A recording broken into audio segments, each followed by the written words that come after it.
One phone call, that's all it took to shatter a life. For Clara Rossi, a waitress drowning in debt and despair, that call was a desperate gamble made in a rain-slicked alley, a plea to a number on a blood-stained business card. For Don Vincenzo Moretti, the most feared man in Sovereign City, it was an unwelcome interruption, a crack in the armor of his untouchable empire. She thought she was saving a stranger's life. He thought she was an opportunist or a threat. Neither of them knew they were standing on the precipice of a storm that would drag them into a world of betrayal, obsession, and a love as dangerous as it was inevitable. What happens when a nobody holds the key to a king's only weakness? The answer will cost them everything. The relentless drumming of rain against the grimy window of the Blue Moon Diner was the only soundtrack to Clara Rossi's exhaustion. It was a Tuesday, which meant the city's forgotten souls congregated for the 2-for-1 coffee special, each of them nursing their lukewarm cups and their colder regrets for hours. Clara moved between the cracked vinyl booths like a ghost, her smile practiced and weary, her apron stained with the ghosts of 1,000 spilled coffees and ketchup disasters. Every slosh of the coffee pot, every clatter of cheap cutlery, was a tick of the clock counting down the seconds to foreclosure, to the day the hospital would stop her sister Sophia's treatments.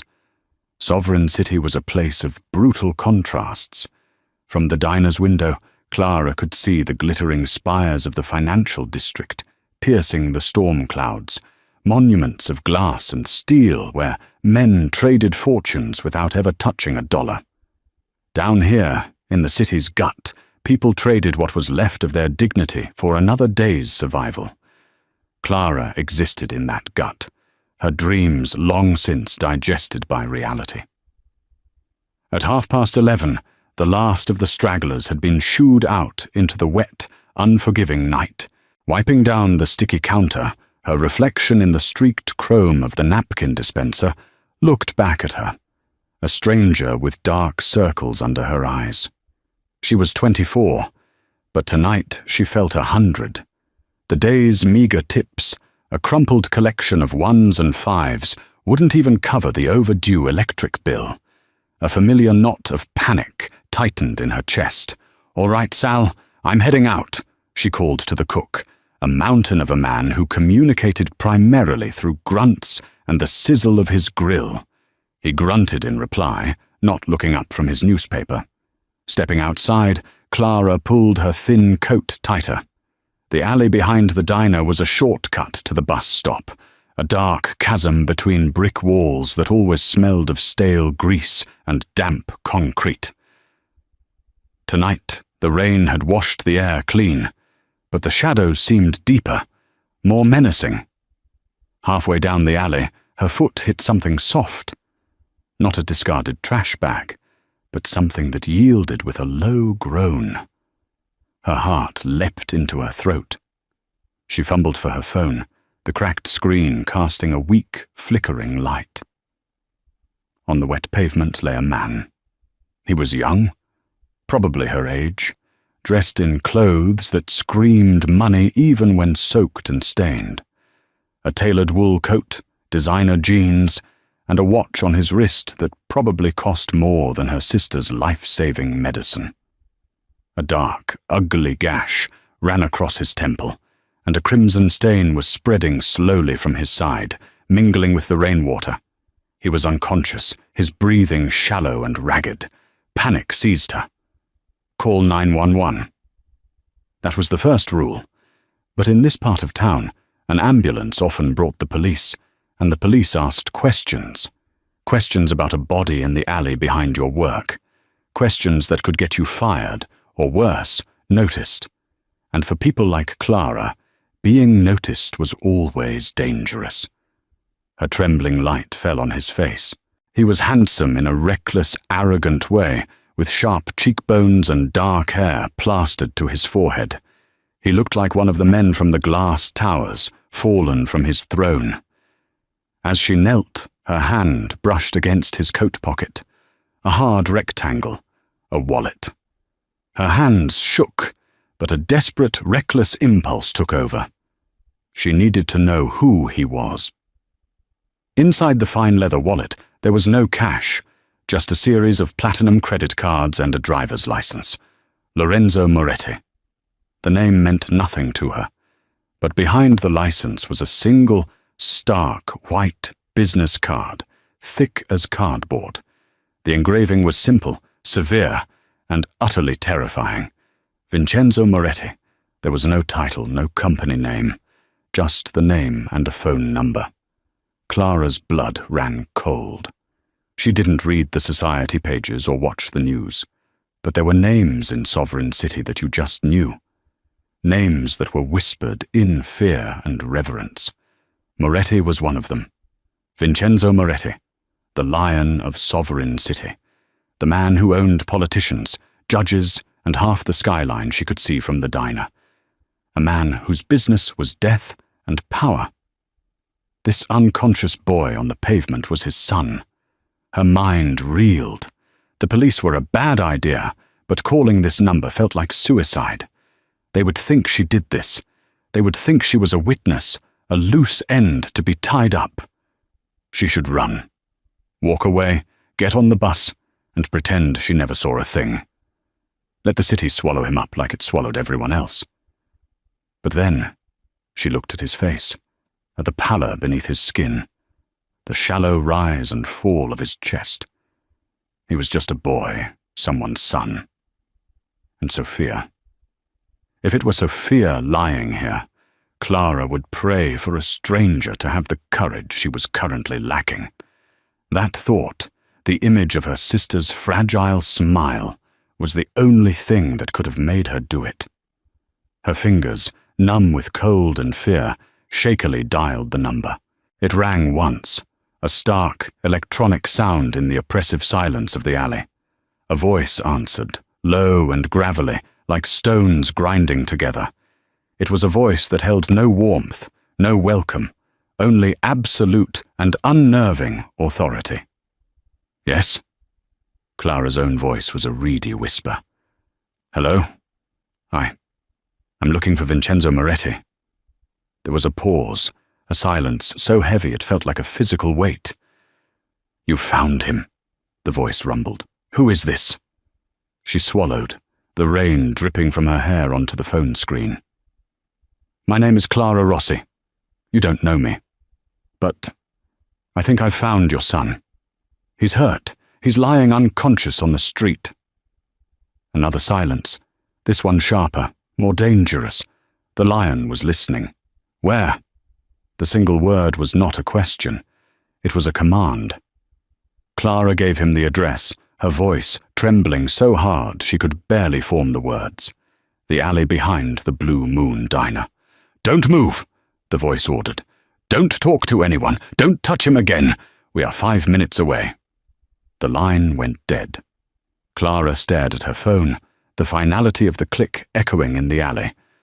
5 minutes. She had just 5 minutes until the most dangerous man in the city arrived. She looked down at the bleeding boy at her feet, then up at the dark, indifferent sky. Her life, the fragile, precarious thing she had guarded so carefully, had just ended. She had no idea that a new one, terrifying and brilliant, was about to begin. The 5 minutes stretched into an eternity. For Clara, they were a frantic, heart-pounding lifetime spent kneeling in the rain.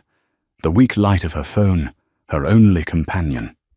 Every distant siren, every rumble of a passing truck sent a fresh wave of terror through her. She was a witness, a loose end. The stories about Vincenzo Moretti were not fairy tales. They were cautionary ones, whispered by people who knew better than to say his name too loudly. He didn't just solve problems, he erased them. She half expected a fleet of black cars to descend on the alley, men in suits pouring out like soldiers. The reality was far more unsettling. Exactly 4.5 minutes after the call ended, a single vehicle, a black Bentley Mulsanne, turned silently into the mouth of the alley.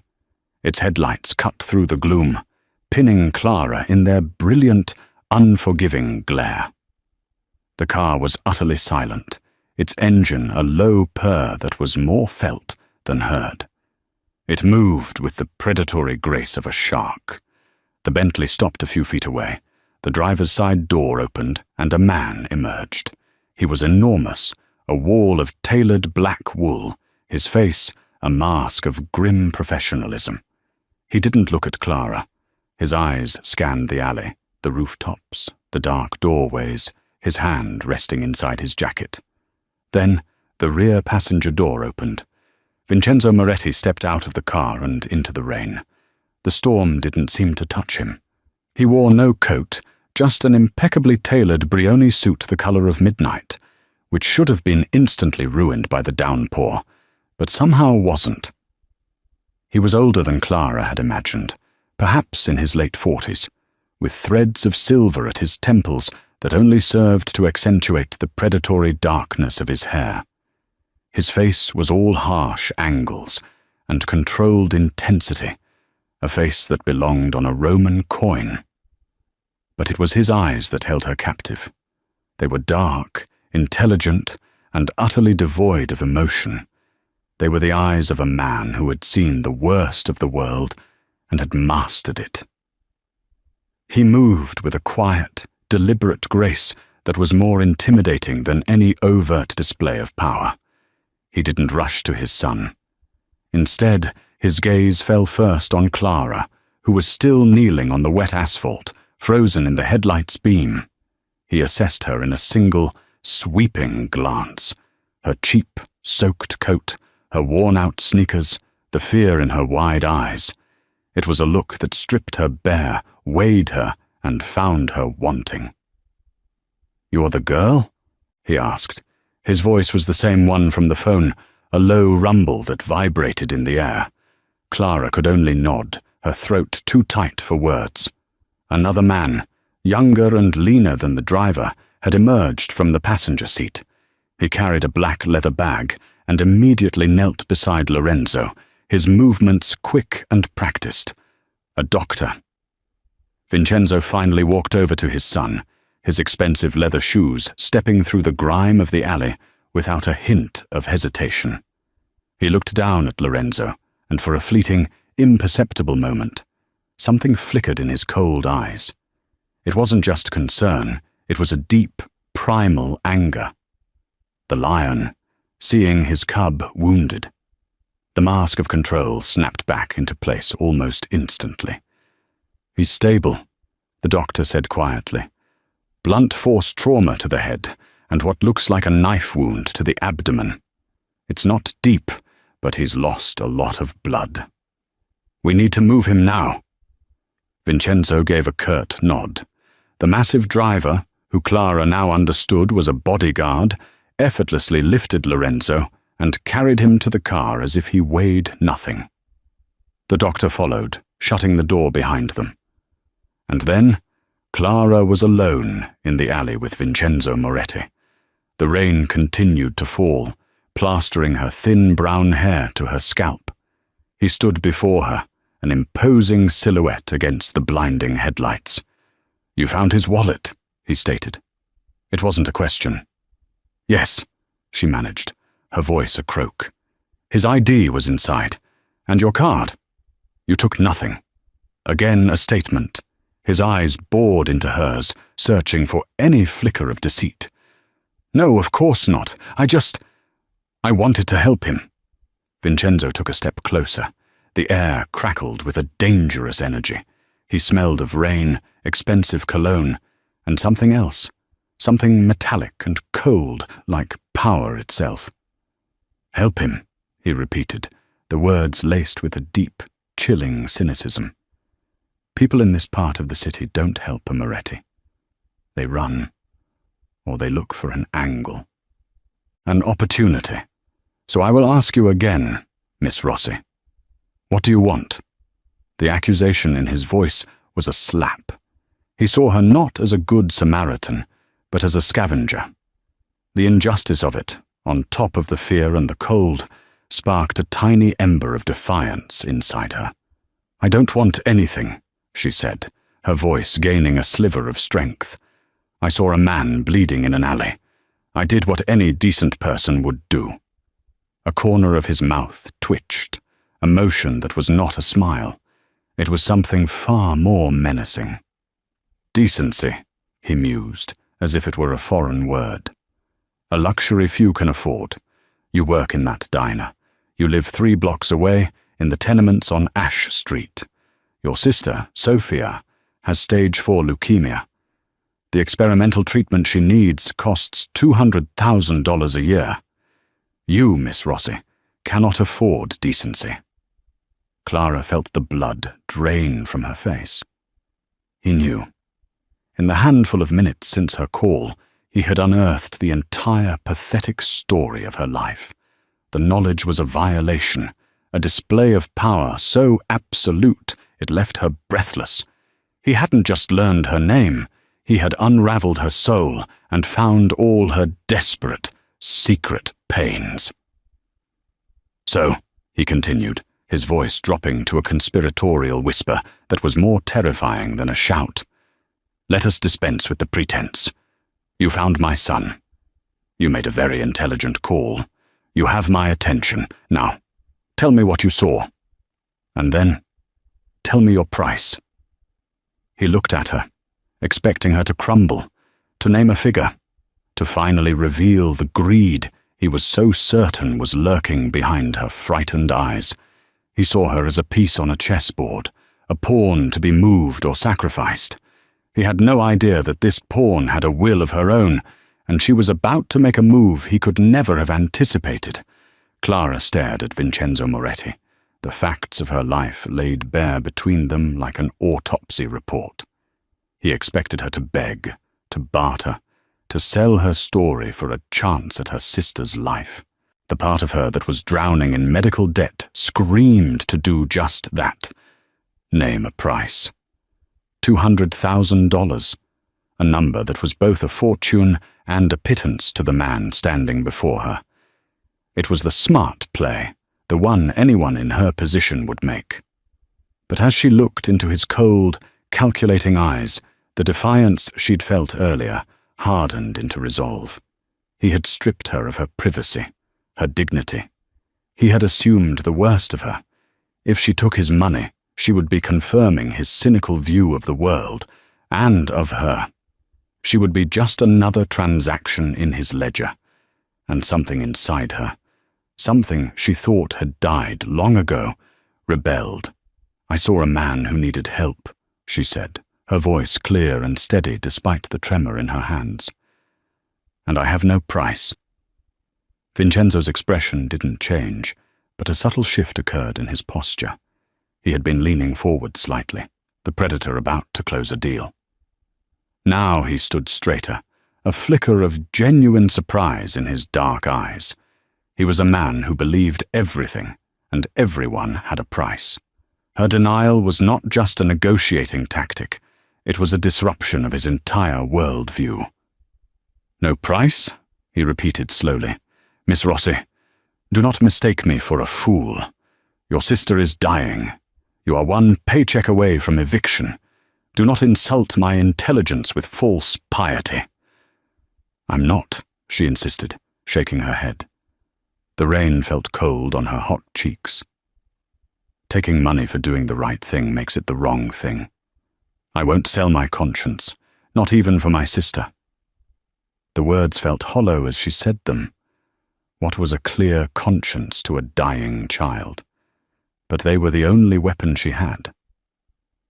For a long moment, Vincenzo simply studied her. The noise of the city seemed to fade away, leaving only the sound of the rain and their breathing. He was reevaluating her, reassessing his initial judgment. This was not going according to his script. "Marco," he said, without turning his head. The lean, handsome man who had been standing silently by the car stepped forward. This was Marco Vescovi, Vincenzo's most trusted advisor, a man whose ambition was cleverly hidden behind a veneer of loyalty. "Don Moretti," Marco said, his voice smooth as silk. "Escort Miss Rossi home," Vincenzo commanded, "and stay with her." Clara recoiled. "Stay with me? Why? I'm not—" "You are a witness," Vincenzo cut her off, his tone leaving no room for argument.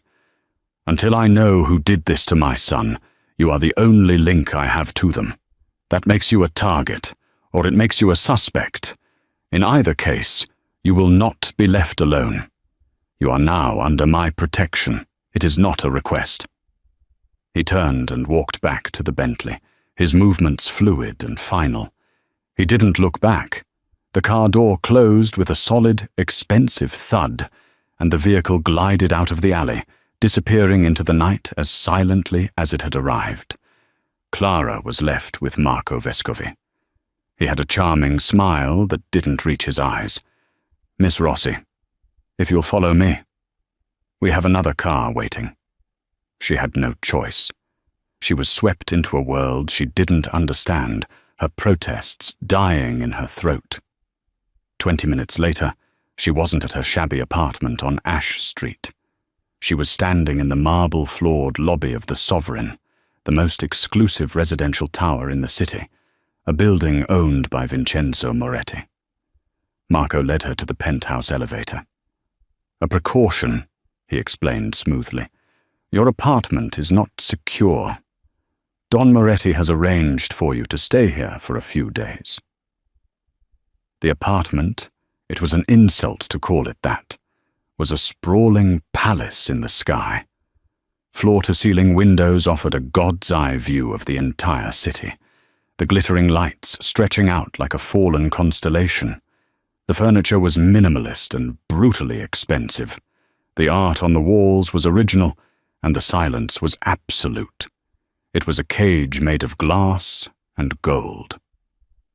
A woman in a neat grey uniform appeared. "Miss Rossi, my name is Helena. I am the housekeeper. If you require anything, please let me know. There are clothes in the closet for you." Clara was too stunned to speak. She walked into the bedroom. The closet was larger than her entire apartment. It was filled with designer clothes, all in her size. On the bed, laid out neatly, was a set of silk pajamas. This wasn't just protection, it was a statement. It was a way for Vincenzo to control her, to indebt her.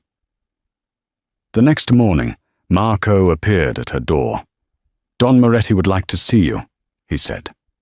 He led her not to an office, but to a private medical wing within the building.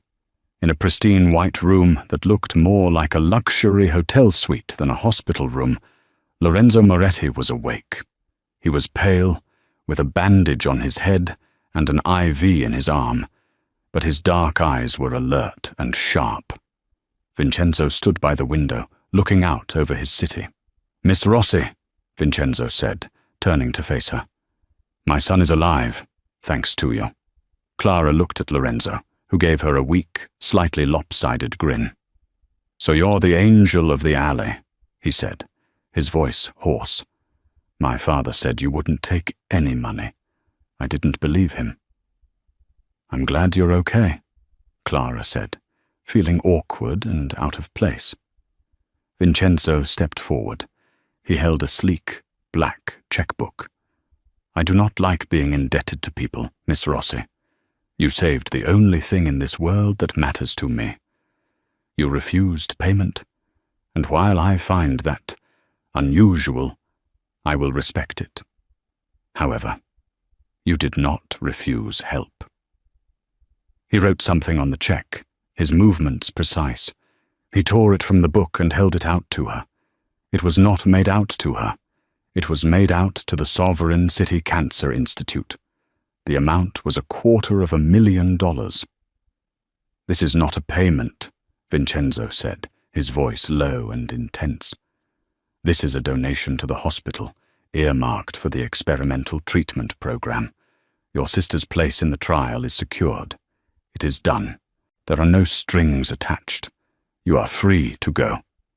Clara stared at the check, at the elegant, looping signature. Her vision blurred with tears. Everything she had fought for, prayed for, was right there in her hand.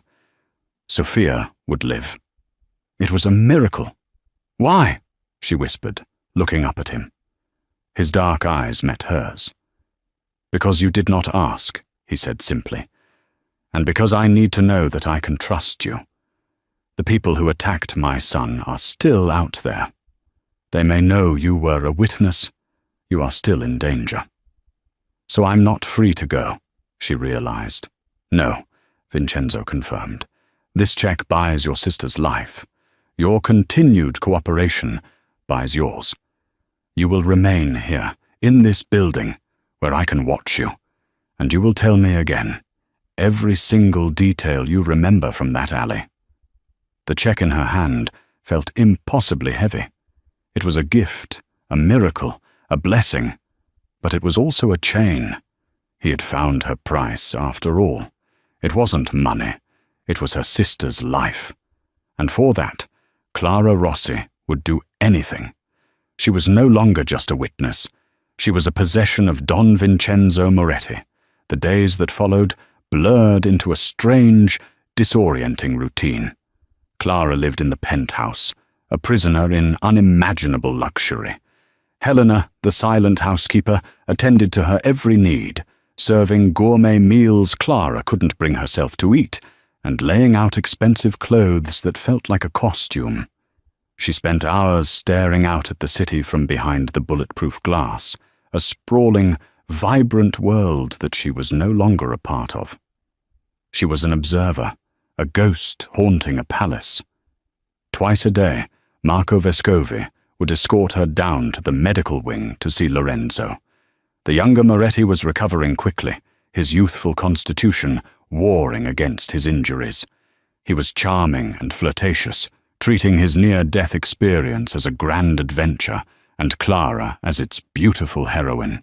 "You know," he said one afternoon, propped up against a mountain of pillows, "when I'm out of here, I'm taking you to dinner. Not some greasy spoon like that diner either. I'm talking about Le Ciel. You have to book a table 6 months in advance."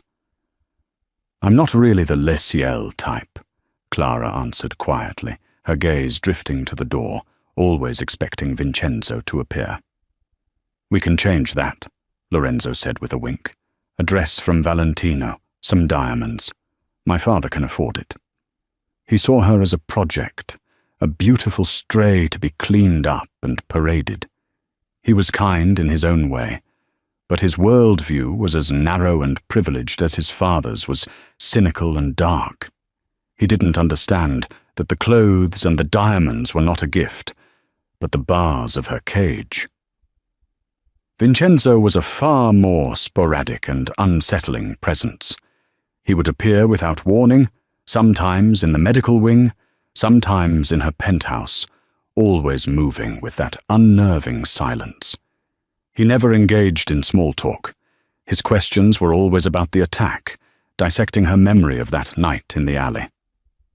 "The car," he asked one evening, standing by the vast window as the sun set, painting the city in hues of orange and blood. "You heard no car before you found him?" "No, it was quiet. Just the rain. No voices.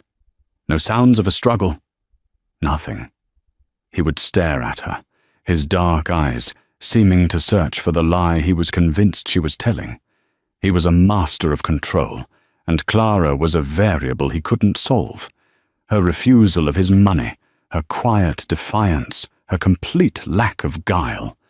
It all fascinated and infuriated him in equal measure. He was a man used to breaking people, but he couldn't find a single crack in her. One night, she couldn't sleep. The silence of the penthouse was louder than the sirens of Ash Street. She wandered into the vast living area and found him there, standing on the balcony, a glass of amber liquid in his hand. He was looking down at the kingdom he had built. She hesitated, about to retreat back to her room, but he spoke without turning. "You should not be afraid of heights in a place like this." She slowly walked over and stood a few feet away from him, wrapping her arms around herself. The night air was cool. "I'm not afraid of the height," she said softly. "I'm afraid of the fall." He finally turned to look at her. In the dim light of the city below, the harsh lines of his face seemed to soften. He looked tired. "Everyone falls, Miss Rossi. The question is whether you have the strength to get back up." "Is that what you did?" The question was out before she could stop it. It was too personal, too bold. A long silence hung between them. She expected a sharp rebuke, a dismissal. Instead, he took a slow sip of his Macallan 25. "I did not have the luxury of falling," he said, his voice a low murmur. "When you are a lion, you are either on the throne or you are a rug. There is nothing in between." It was the first time he had spoken to her as a person, not a witness or a problem. She saw a flicker of the man behind the myth, a man burdened by the crown he wore. "Lorenzo is lucky to have you," she found herself saying. Vincenzo's eyes snapped to hers, sharp and intense. "Luck had nothing to do with it. You made a choice." "Why?" he asked, the question that had been haunting him. "Why him? A stranger in an alley. Why risk calling me?" Clara thought of Sophia, of the fierce, desperate love she felt for her sister. "Because," she said, her voice thick with emotion, "no matter who he is or who you are, he is still someone's son. And a world where people let a child die alone in the rain is not a world I want to live in." His expression was unreadable, but something in his gaze shifted. He looked at her, not as a pawn or a puzzle, but as something else entirely. Something rare. He had surrounded himself with soldiers and sycophants, men who followed him out of fear or greed. This quiet, stubborn waitress possessed a form of strength he hadn't encountered before. Integrity. From his position in the medical wing, Lorenzo watched the growing connection between his father and Clara with a mixture of confusion and resentment. He saw the way his father looked at her, the way he lingered after his interrogations. The Don, who had never shown a moment of softness to anyone, was being disarmed by a waitress. Lorenzo had brought her into their world, and now he felt like he was being pushed out of it. His gratitude for being saved began to curdle into jealousy. The gilded cage had 3 occupants now, and the tensions within its walls were becoming as dangerous as the threat lurking outside. A week after the attack, Sovereign City began to feel the pressure. Vincenzo Moretti was on the hunt, and when the lion was hungry, the entire ecosystem felt it. Shipments went missing from the docks controlled by the rival Falcone family. Key Falcone businesses were suddenly buried in regulatory inspections, and several of their top enforcers were arrested on long-forgotten warrants. Vincenzo was applying his power like a surgeon's scalpel, precise, deep, and designed to cause maximum pain with minimal noise. The consensus, carefully curated by whispers in the right ears, was clear. The Falcones had finally crossed the line. Attacking the Don's only son was a declaration of war. Marco Vescovi was the most vocal proponent of this theory. It was Antonio Falcone, Marco insisted, during a meeting in Vincenzo's stark, modern office. It has his signature all over it, a sloppy public attack meant to provoke.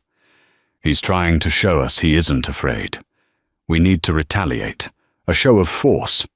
We hit him back, hard and fast, before he thinks he has the advantage. Vincenzo sat behind his massive obsidian desk, steepling his fingers. He listened, his face an unreadable mask, but his mind was elsewhere. The Falcone theory made sense. It was the obvious answer, and Vincenzo Moretti had built his empire by never trusting the obvious answer.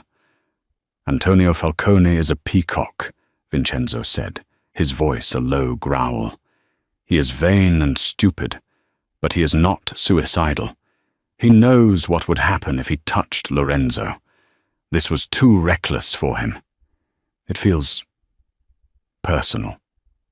What could be more personal than a family rivalry? Marco pressed, a hint of frustration in his smooth voice. Vincenzo's gaze drifted towards the security monitors on his wall. One of them showed a live feed of the penthouse garden, a lush green space on the roof of the skyscraper. Clara was there, sitting on a stone bench, reading a book. Even in the grainy black and white image, her quiet stillness was captivating. She was the one inconsistency in the entire equation, the one pure element in a world of deceit. His visits to her had changed. They were less like interrogations and more like conversations. He found himself asking about her life, her sister, the books she read. He learned that she loved classic literature, that she had dreamed of being a teacher before her sister got sick, that she possessed a simple, unshakable moral compass that he found both naive and fascinating. She was like a visitor from another world, and he, the king of his dark domain, was inexplicably drawn to her light. One evening, he found her in the penthouse library, a room she had gravitated to naturally. She was running her hand over the leather-bound spine of a book. "Do you read Dante?" he asked from the doorway. She jumped slightly, not having heard him approach. "A little. In college, before I had to drop out.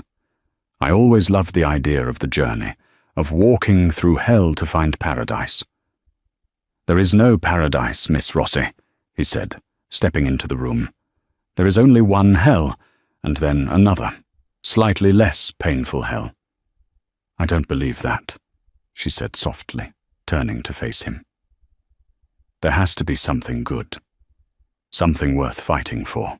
He walked closer to her, the space between them shrinking until it was charged with an unspoken energy. He could smell the clean, simple scent of her shampoo, a stark contrast to the heavy perfumes of the women who usually occupied his world. "And what do you fight for?" he asked, his voice barely a whisper. "For hope," she answered, her gaze unwavering. "For the belief that even in the dark, there's a reason to look for the light." He reached out, his calloused fingers gently touching her cheek. Her skin was soft, warm. It was an impulsive, uncharacteristic gesture, one that surprised them both. For a heartbeat, the world stopped. The Don and the Waitress, the lion and the lamb. Clara didn't pull away. She leaned into his touch, her eyes searching his for something she couldn't name. It was a moment of profound, terrifying connection, a crack in the foundations of both their worlds. The moment was shattered by the buzz of his phone. He pulled his hand back as if burned, his mask of control slamming back into place. It was Marco. "We have a problem," Marco's voice said, tight with urgency. "One of the men we picked up, a Falcone soldier. He's talking. He says the hit on Lorenzo wasn't from Antonio. He says the order came from inside." Vincenzo went still. "Inside?" "That's what he's screaming.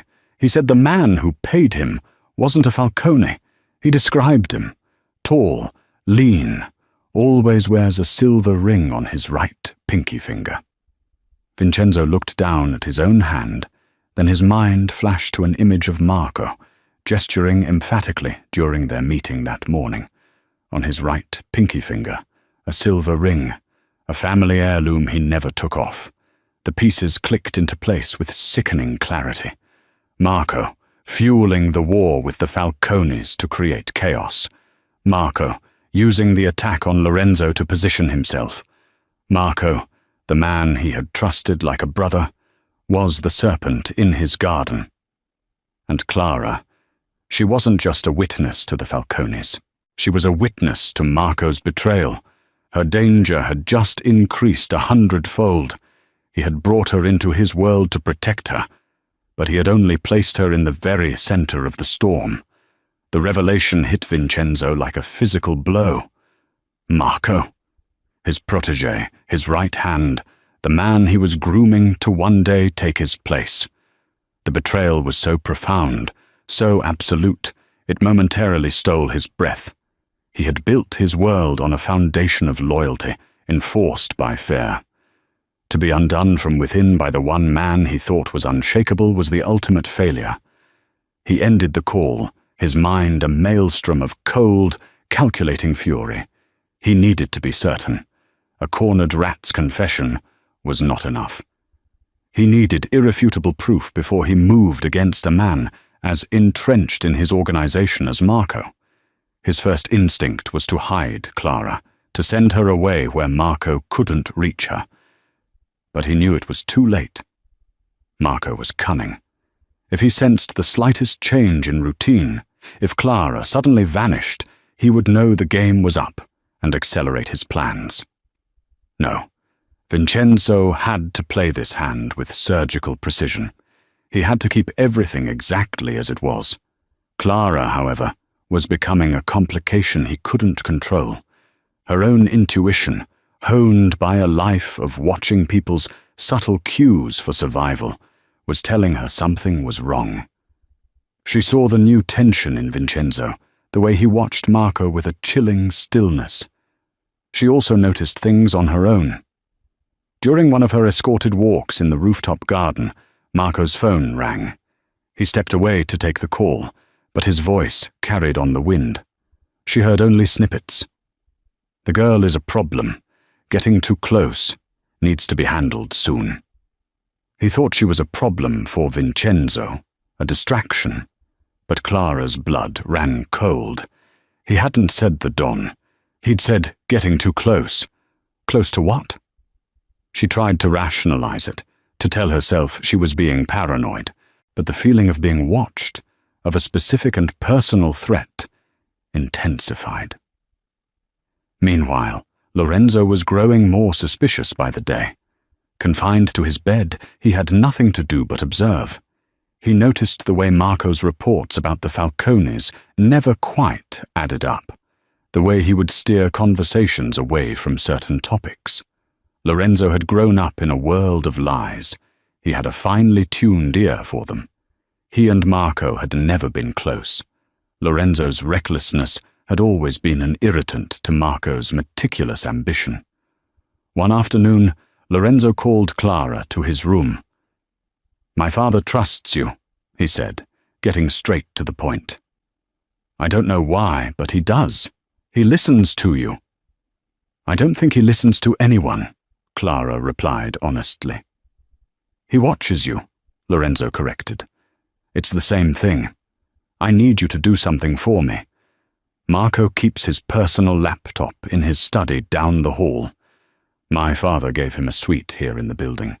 I need to get inside it. He won't suspect you." "Why?" Clara asked, her heart pounding. "What are you looking for?" "I don't know yet," Lorenzo admitted. "But my father taught me one thing. When a story is too perfect, it's always a lie. And the story Marco is telling about the Falcones is perfect." An unlikely alliance was formed, born of shared suspicion.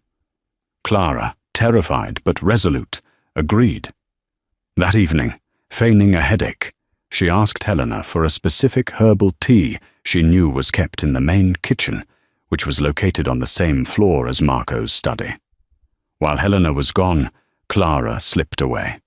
Her hands trembled as she used a key card Lorenzo had given her, a MasterCard he had borrowed from a guard, to open the door to Marco's suite. The study was immaculate, cold, and impersonal, just like its owner. The laptop was on the desk. She didn't have the password, but Lorenzo had told her what to look for. A USB port in the back. She inserted a small flash drive he had given her, which he claimed contained a program that could copy recent files in seconds. As the files copied, she heard footsteps in the hallway. Panic seized her. She pulled the drive, slid it into her pocket, and flattened herself behind a heavy curtain just as the door opened. It was Marco.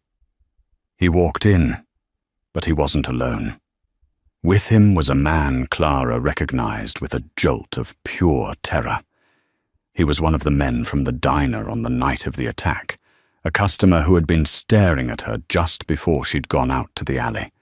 He hadn't been a customer. He had been a lookout. "Is it done?" the man asked. "Almost," Marco replied, his voice a venomous hiss. "The Don is ready to move on the Falcones. Once the war starts, there will be chaos. In the middle of it all, a tragic accident. The lion dies, and a new one takes the throne. But the girl is a problem. She saw you that night, didn't she?" "She saw nothing. It was dark," the man grunted. "She doesn't need to have seen anything," Marco snapped. "She exists. She's a loose thread. And after I take care of Vincenzo, she will be my first loose end to tie off. Permanently." Clara held her breath, her body rigid with fear. They left the room, and she waited a full minute before daring to move. She stumbled back to her room, the flash drive clutched in her hand like a talisman. She didn't go to Lorenzo. She went straight to Vincenzo. She found him in his office, staring at a map of the city. Without a word, she walked to his desk and put the flash drive down. "Lorenzo was right," she said, her voice shaking but firm. "It was Marco. I heard him. He's planning to kill you." Vincenzo looked from the drive to her face, his expression grim. He had come to the same conclusion through his own channels, but her confirmation, the raw terror and courage in her eyes, was the final piece of the puzzle. He had put her in the path of a monster, and she had walked through fire and brought him the proof. He picked up the drive. "Marco has made 2 mistakes," he said, his voice dangerously soft. "He underestimated my son, and he underestimated you." He stood up and walked around the desk to stand in front of her. "He will not make a third." The air in Vincenzo's office became deathly still. The game was over. All that remained was the final, brutal move. Vincenzo inserted the flash drive into his computer. The files that Clara had copied were encrypted, but it took his technicians less than 10 minutes to break them.